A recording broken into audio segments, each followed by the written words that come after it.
ସାଧାରଣତଃ ପୂର୍ବଜଙ୍କ ପ୍ରତି ଶ୍ରଦ୍ଧାରେ ଶ୍ରାଦ୍ଧ କରିବା ପକ୍ଷ ହେଉଅଛି ପିତୃପକ୍ଷ ବା ଅପରପକ୍ଷ। ଏହି ଅପରପକ୍ଷ ସାଧାରଣତଃ ଆଶ୍ୱିନ ମାସର କୃଷ୍ଣ ପ୍ରତିପଦା ଠାରୁ ଆରମ୍ଭ ହୋଇଥାଏ। ଅମାବାସ୍ୟା ପର୍ଯ୍ୟନ୍ତ 15 ଦିନକୁ ପିତୃପକ୍ଷ ଭାବରେ ବୁଝା ଯାଇଥାଏ। ଏହି ବର୍ଷ ଏହି ପବିତ୍ର ଅପରପକ୍ଷଟି ସେପ୍ଟେମ୍ବର 18 ତାରିଖ ଠାରୁ ଆରମ୍ଭ ହୋଇ ଅକ୍ଟୋବର 2 ତାରିଖ ପର୍ଯ୍ୟନ୍ତ ରହୁଅଛି। ଏହି ଅକ୍ଟୋବର 2 ତାରିଖଟି ମହାଳୟା ଅମାବାସ୍ୟା ଭାବରେ ପରିଚିତ ଏବଂ ପିତୃପକ୍ଷର ଅନ୍ତିମ ଦିନ ଭାବରେ ପରିଚିତ। ତେଣୁ ଏହି ସମୟରେ ସାରା ଦେଶ ବିଦେଶରୁ ବହୁ ଆତ୍ମୀୟ ନିଜର ପୂର୍ବଜଙ୍କୁ ମୋକ୍ଷ ଏବଂ ମୁକ୍ତି ପ୍ରଦାନ ପାଇଁ ବିଭିନ୍ନ ଦିବ୍ୟ ପବିତ୍ର ନଦୀ ତଟକୁ ଆସିଥାନ୍ତି ପିଣ୍ଡଦାନ କରିବା ଉଦ୍ଦେଶ୍ୟରେ। ସେମାନଙ୍କ ମଧ୍ୟରୁ ଏମିତି କିଛି ମୁଖ୍ୟ ସ୍ଥାନ ରହିଅଛି ଯାହା ପିତୃଙ୍କର ମୋକ୍ଷ ପ୍ରାପ୍ତିର ସ୍ଥାନ ଭାବରେ ପରିଚିତ। ତେବେ ଆସନ୍ତୁ ସେହି ଦିବ୍ୟ ସ୍ଥାନ ବିଷୟରେ ଜାଣିବା। ଜୟ ଜଗନ୍ନାଥ, ନମସ୍କାର। ଆମର ଶ୍ରୀମିତାଲି ୟୁଟ୍ୟୁବ୍ ଚ୍ୟାନେଲକୁ ଆପଣମାନଙ୍କୁ ଆଉଥରେ ଆଉ ଏକ ନୂତନ ଦିବ୍ୟ ଆଧ୍ୟାତ୍ମିକ କଥାବସ୍ତୁକୁ ସ୍ୱାଗତ କରୁଅଛୁ। ଆସନ୍ତୁ ଆମ ଭାରତରେ ଥିବା ପିତୃମୁକ୍ତିର କେତୋଟି ମୁଖ୍ୟ ତୀର୍ଥସ୍ଥାନ ବିଷୟରେ ଜାଣିବା। ସାରା ଭାରତବର୍ଷରେ ପିତୃଙ୍କର ମୁକ୍ତିର ଧାମ ଭାବରେ ମୁଖ୍ୟତଃ 5ଟି ତୀର୍ଥସ୍ଥାନ ପ୍ରମୁଖ ଅଟେ। ସେଗୁଡ଼ିକ ହେଲା, ପ୍ରଥମେ ହେଲା ବ୍ରହ୍ମକପାଳୀ ବଦ୍ରିନାଥ।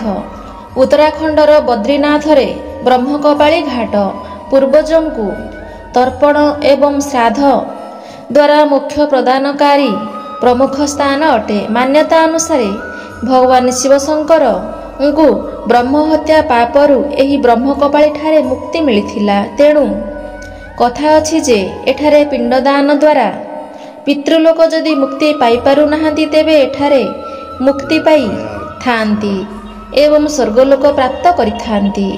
ଏହି ସ୍ଥାନରେ ଯିଏ ପିତୃଲୋକଙ୍କ ଉଦ୍ଦେଶ୍ୟରେ ଶ୍ରାଦ୍ଧ ଦେଇଥାନ୍ତି ଆଉ କେଉଁଠାରେ ହେଲେ ମଧ୍ୟ ଶ୍ରାଦ୍ଧ କେତେବେଳେ ହେଲେ ଦେବା ଆବଶ୍ୟକ ହୋଇନଥାଏ। ପୌରାଣିକ କଥା ଅନୁସାରେ ପଞ୍ଚୁ ପାଣ୍ଡବମାନେ ନିଜର ଆତ୍ମୀୟଙ୍କର ଶ୍ରାଦ୍ଧ ମଧ୍ୟ ଏଠାରେ ପ୍ରଦାନ କରିଥିଲେ। ଦ୍ୱିତୀୟରେ ଗୟାଧାମ। ବିହାରର ଗୟାଧାମକୁ ପିତୃପକ୍ଷରେ ବହୁ ଆତ୍ମୀୟମାନେ ନିଜର ପୂର୍ବଜଙ୍କର ମୁକ୍ତି ପାଇଁ ପିଣ୍ଡଦାନ ଉଦ୍ଦେଶ୍ୟରେ ଆସିଥାନ୍ତି। ମାନ୍ୟତା ଅନୁସାରେ ଏଠାରେ ପିତୃଲୋକଙ୍କୁ ଶ୍ରାଦ୍ଧ ପ୍ରଦାନ କଲେ ପିତୃଲୋକ ବୈକୁଣ୍ଠ ଲୋକକୁ ଗମନ କରିଥାନ୍ତି। ପୌରାଣିକ କଥା ଅନୁସାରେ ଏଠାରେ ଭଗବାନ ଶ୍ରୀହରି ବିଷ୍ଣୁ ସ୍ୱୟଂ ବିରାଜିତ ଏବଂ ଭଗବାନ ଶ୍ରୀରାମଚନ୍ଦ୍ର ନିଜ ପିତା ରାଜା ଦଶରଥଙ୍କୁ ଏଠାରେ ପିଣ୍ଡଦାନ କରିଥିଲେ।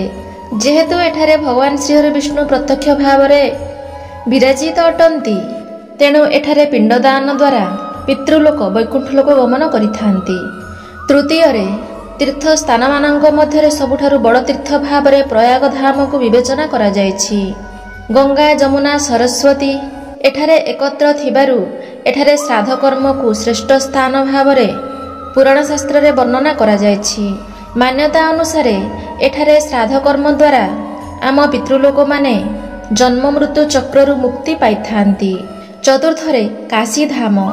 ମାନନା ଅନୁସାରେ କାଶୀଧାମରେ ପିତୃଲୋକଙ୍କୁ ଶ୍ରାଦ୍ଧ ପ୍ରଦାନ କଲେ ପିତୃଲୋକ ମୋକ୍ଷ ପ୍ରାପ୍ତି ହୋଇଥାନ୍ତି।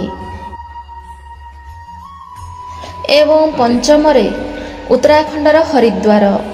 ମାନ୍ୟତା ଅନୁସାରେ ଏଠାରେ କେବଳ ସ୍ନାନ ଦ୍ୱାରା ସମସ୍ତ ପାପରୁ ମୁକ୍ତି ମିଳିଥାଏ ଏବଂ ପିତୃପକ୍ଷରେ ଏଠାରେ ପିତୃଙ୍କୁ ଶ୍ରାଦ୍ଧ ପ୍ରଦାନ କଲେ 2 ଗୁଣ ଫଳ ପ୍ରାପ୍ତ ହୋଇଥାଏ ଏବଂ ପିତୃଲୋକଙ୍କୁ ମୋକ୍ଷ ପ୍ରାପ୍ତି ମିଳିଥାଏ। ଦେଖିବାକୁ ଗଲେ ପ୍ରଥମେ ପ୍ରୟାଗ ଧାମ ବିଷ୍ଣୁନଗରୀ ଅଟେ। ସେଠାରେ ସର୍ବପ୍ରଥମେ ଲଣ୍ଡିତ ହୋଇ ପିତୃଙ୍କ ମୁକ୍ତି ପାଇଁ ପ୍ରଥମ ଶ୍ରାଦ୍ଧ କର୍ମ ଆରମ୍ଭ ହୋଇଥାଏ। ମାନ୍ୟତା ଅନୁସାରେ ଏଠାରେ ଶ୍ରୀ ବିଷ୍ଣୁଙ୍କର ଶ୍ରୀମୁଖରେ ଶ୍ରାଦ୍ଧ ପ୍ରଦାନ କରାଯାଇଥାଏ। କାଶୀରେ ଦ୍ୱିତୀୟ ପିଣ୍ଡ ଶ୍ରୀହରି ବିଷ୍ଣୁଙ୍କର ନାଭିରେ ପ୍ରଦାନ କରାଯାଇଥାଏ।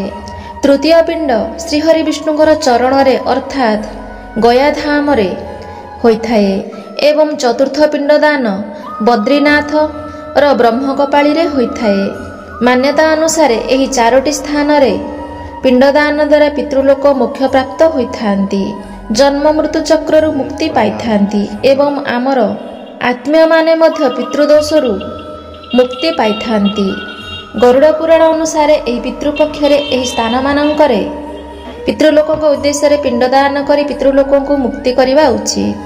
ଏ ଥିଲା ପିତୃପକ୍ଷର किसी दिव्य सूचना जदि आपमर सूचनाटी भल लगी था निहाती भिडियोटी को लाइक करेंगे शेयर करेंगे भिडियो को निहाती गोटे कमेंट करेंगे एवं एहीपरि किसी दिव्य आध्यात्मिक भिडियो देखिवाई आम चैनल को निहाती गोटे सब्सक्राइब करेंगे। जय जगन्नाथ।